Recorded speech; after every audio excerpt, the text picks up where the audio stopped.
Welcome back to The Chosen Journey. I'm your host, Jonathan A. Hakohen. Steve Carsey got the week off, and I'm flying solo. It was a crazy World Series, let's put it frankly. 2023 was an awesome year, and we had, I think, the best playoffs we've ever seen in a long, long time. At the beginning of the year, my prediction was the Phillies. I thought they had a great 2022, and I was really excited that this was going to be their chance to go over the hump. Just had that feeling. But there was one team that I watched the most this year, and it was the Texas Rangers. They were a ton of fun to watch, nonstop excitement. That offense was just off the charts. And as the season went along, I thought to myself, you know what? We're going to see a Phillies Rangers World Series, but the Phillies are still going to eke it out. And then as it got closer, you know what? I had my doubts, and I still felt good about those Rangers. And here we are. So we got the top five real reasons why the Texas Rangers won the 2023 World Series. I know you have a lot of reasons why you think that they won or should have won or shouldn't have won. Hit the subscribe button. Put your comments below. We'd love to hear from you as the fans. And let's hear why you thought the Rangers should or shouldn't have won the World Series. And was this a surprise for you? Let's get to our top five list. These are the real reasons why the Texas Rangers won the 2023 World Series. Number one, Bruce Bochy, Mike Maddox, the manager, pitching coach. This to me begins and ends with their managers. I mean, first of all, Bruce Bochy coming in, having won the 3 World Series with the Giants, taking time away from the game. People thought he was retired. Rangers somehow lured him in. If he is not the manager of this team, do they win the World Series? My answer is no chance, not going to happen. There's something about the stability. Players like playing for him. He gets the best out of his players. I think there's no surprise then. He's their manager, and they won, period. End of discussion. But what really surprised me about the Rangers was, people have said there was a lot of questions about their pitching staff. And they thought, you know what, they have a lot of these in the middle, kind of like middling, no top tier real pitchers after DeGrom went down. And lo and behold, every pitcher during the seasons at one point or another started pitching like Cy Young. And I thought to myself, how is this possible? What are they doing here? And I went to go check the coaching staff and who's their pitching coach. But of course, Mike Maddox. I don't know how this man is not making like $2 to $4 million a year easily. If I was a team and I owned a team, I want to have a great pitching staff. I got Mike Maddox as my pitching coach. Rangers get Mike Maddox back, and every pitcher pitches great pretty much. And here they go and win the World Series. So Mike Maddox, kudos to you. You got the secret sauce, my friend. Obviously, you're a great pitching coach. And this is my number one reason why the Texas Rangers won the 2023 World Series. Number two, Evan Carter.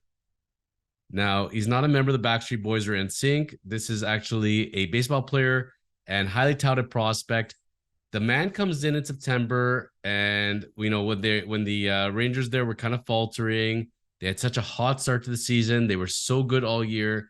And near the end there, they started to falter. Evan Carter comes in, stabilizes that lineup, was great in the playoffs, poised beyond his years. If you got to watch the guy getting interviewed, just a well-rounded young man. And obviously the man has the juice in his bat, and Rangers are not the team they are without him. So they had so many great players, so many success stories. We could have the top 30 reasons, but there was something special when Carter was in that lineup and when he came in towards the end of the year. And it was just great to see. And it's so cool when you have a luxury of being able to bring in a rookie like this and becomes one of your top bats. So kudos to the Rangers for farming, putting their lineups together, drafting, trading, signing free agents. But Evan Carter, homegrown kid, is my number two reason why the Rangers won the World Series this year. Number three, you'll find this a little surprising, I think, because, DeGrom comes in as the big free agent signing, pitches a little bit, does very well. He will get a ring, by the way. I'm sure of it because he did play for them this year, even in limited space. But the team said, you know what, we need a little something to get us over the hump. So what did they go and do? They trade for Max Scherzer. And that blew me away. I mean, I was thinking like, wow, maybe they'll get Verlander, maybe they'll get Scherzer. They got Scherzer. Scherzer comes in, pitches pretty well for them, was good during the regular season, got injured, and now we don't have him for most of the playoffs. Somehow, and everybody said, he had his age and his injury, guy ain't coming back. What does Max Scherzer do? Gets himself ready, gets into the World Series. Maybe didn't pitch the best in the World Series till that last game, but of course he got injured and had to leave early. But you know what? Number one, the fact that he grinded it out and did what he needed to do to get to the World Series, I think that was a big boost for his team. I think that really motivated everybody. And number two, just having him in the clubhouse, having that fiery competitiveness. It's, Scherzer, definite Hall of Famer with Bruce Bochy. These guys are going to the Hall of Fame one day. They have a ring in their arsenal. Scherzer got his ring now here, in addition to his previous successes, and Bucci, with his fourth ring, and Bochy. But Scherzer, is really impressed with the dude from top to bottom, and having him in your clubhouse with those pitchers and grinding it out. I think that was just a little more oomph that put them over the hump, and he doesn't get enough credit for that. And so the grindingness and the warriorness of Max Scherzer is my third reason for the Texas Rangers winning the World Series. Now we're down to our final two, so we cannot talk about the Rangers possibly without talking about that amazing lineup.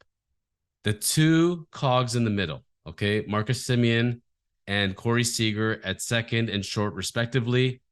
I mean, I remember when they signed them a couple years back, and Semien was on the Jays, had a great season, and I thought to myself, he really cashed in here. I think the Rangers are going to regret that season. Well, my nephew drafted Semien into his fantasy team this year, and he was reaping the rewards all year long, and so did the Texas Rangers. Semien was, I think, their most consistent player all year. I mean, he was in the lineup pretty much every day, if not every day. And just top to bottom, as far as his defense, his offense goes, leadership, can't say enough good things about the guy. Just, he was a really great spark plug at the top of the lineup and what he does for that team. And then Seager comes in and he reproduces what he did for the Dodgers in the playoffs. And you don't have these two guys in your lineup, you are not winning the World Series. Period. Again, end of discussion.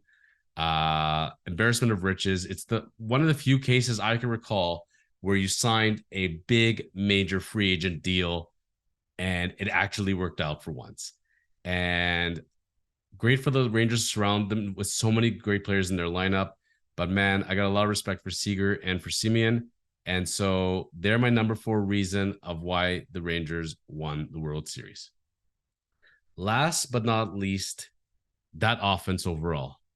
I mean, we've already talked about some of the key players, coaches on the Texas Rangers, but that lineup is just, it's murderer's row, like from 1 through 9. Living in Toronto, Ontario, Canada, watching a lot of Blue Jays games, I got to say, I would take pretty much any player 1 through 9 in the Rangers lineup over any Blue Jays player. Like, that is how strong the Rangers lineup was. Jonah Heim, Nathaniel Lowe, Mitch Garver, Adolis Garcia, Josh Jung. Like, look at Jung. Like, look what this guy did at third base, and look at how he just provided the pop. And, any of these guys can back clean up on any team pretty much. And this is their 1 through 9 with Seager, with Semien. Like, wow, wow, wow. I don't recall ever having a season where I loved watching baseball and watching a team as I did with those Rangers.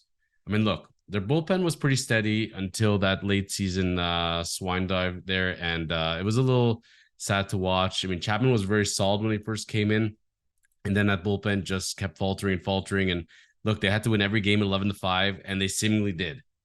The pitching staff was great. At one point, they had 6-7 starters going, with Dunning, Heaney, Evaldi. All these guys came in and they were just steady. Each one was good for like a 3.5 ERA, 10 wins or so. You always had a chance to win when you had those pitchers starting for you. But man, that lineup in that ballpark. And, I just, it was a marvel to watch. And for all of you that didn't get a chance to watch the Rangers this year, go back and watch the World Series. Go back and watch some of the playoffs and highlights. Just, this was a very complete team all year. And that lineup at the end of the day to be able to generate that amount of runs. If I'm a starting pitcher on another team, If I'm in the bullpen and I'm looking at the bats I got to face, I'm thinking, who do I pitch around here? There's nobody pitch around, and so kudos to the Rangers. I mean, even in Nathaniel Lowe, how they were able to discover him. The Rays gave up on him essentially. Jonah Heim, think about the teams that gave up on him and how much they would love to have him. He just got his Gold Glove together with Lowe. Garcia, what he brings to that lineup. I have a lot of respect for the Rangers at the end of the day. It was touch and go for a long time. Look, I thought, near the end there in the playoffs, right before the World Series, maybe the Astros are going to pull it out. Maybe it will be the Astros and Phillies. Maybe it will be the Astros and Diamondbacks.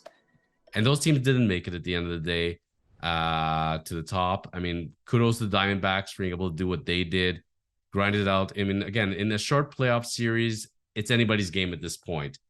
And the Phillies certainly deserve a lot of credit and could have easily won this World Series. And the Rays, for all the pitching depletion that they had, still were in there right to the end. But the Rangers, at the end of the day, were the most balanced lineup, most amount of pitchers that they could put out there. Great manager in Bochy, future Hall of Famer. Mike Maddox also should be a future Hall of Famer. And boom, they are your 2023 World Series winners. That is my top 5 reasons of why the Rangers won the World Series, and surprising reasons. But again, we could have easily made a top 30 list. We want to hear from you, the fans. Again, why do you think that they won? Did you see another team doing this? What is your thoughts on the 2023 World Series in general? Hit the subscribe button, notification bell for The Chosen Journey. I'm Jonathan Cohen. Steve Carsey will be back, and we'll see you all back soon on The Chosen Journey.